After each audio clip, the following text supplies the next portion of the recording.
जीवन पद्धति कमज़ोर पड़ गई थी।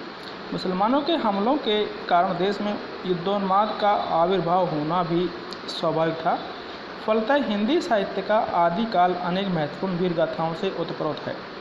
तत्कालीन रासो ग्रंथ इसके प्रमाण हैं। चारण अपने आश्रयदाताओं का यशोगान करना और उनमें मनोबल बनाए रखना अपना कर्तव्य समझते थे। अब देखिए आदिकाल में साहित्यिक प्रवृत्तियाँ क्या थी, परिस्थितियाँ। आदिकाल में साहित्यिक रचना की 3 धाराएं प्रवाहमान थी।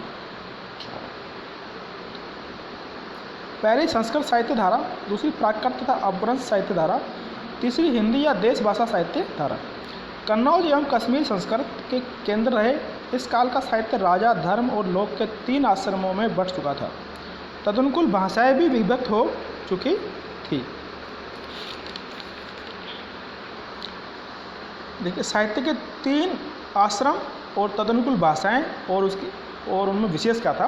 पहला है राजा के आश्रम में भाषा संस्कृत।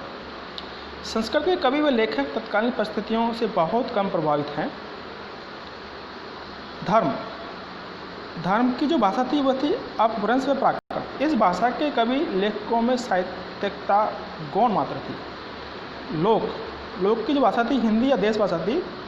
हिंदी देश भाषा के रूप में जनता की भावना से जुड़ी थी, जिसमें तत्कालीन परिस्थितियों की प्रतिक्रिया और बिंब मुखरित हो रहे थे। कन्नौज केंद्र के विकसित होने का कारण सम्राट हर्षवर्धन थे, जिनका दरबार संस्कृत कवियों पंडितों से भरा रहता था। धर्म और राजाश्रय से मुक्त रहकर काव्य रचना करने वाले कवियों की प्रतिभा के विकास के लिए समुचित वातावरण नहीं था।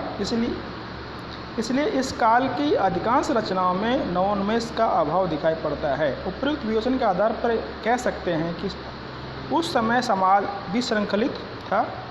व्यक्ति अपने अस्तित्व के प्रति जागरूक नहीं था। धार्मिक क्षेत्र में अंधविश्वास और रूढ़ियाँ प्रचलित थी और धर्म के नाम पर लोगों को ठगा जाता था। स्त्रियों की स्थिति विचारणीय थी, वे जैसे तैसे अपना जीवन यापन करती थी। तो इस प्रकार ये आदिकाल के समय जो परिस्थितियाँ थी, चाहे वो साहित्यिक हो, चाहे वो धार्मिक हो, सामाजिक हो, उस समय की जो परिस्थितियाँ थी वो बहुत अच्छी नहीं थी।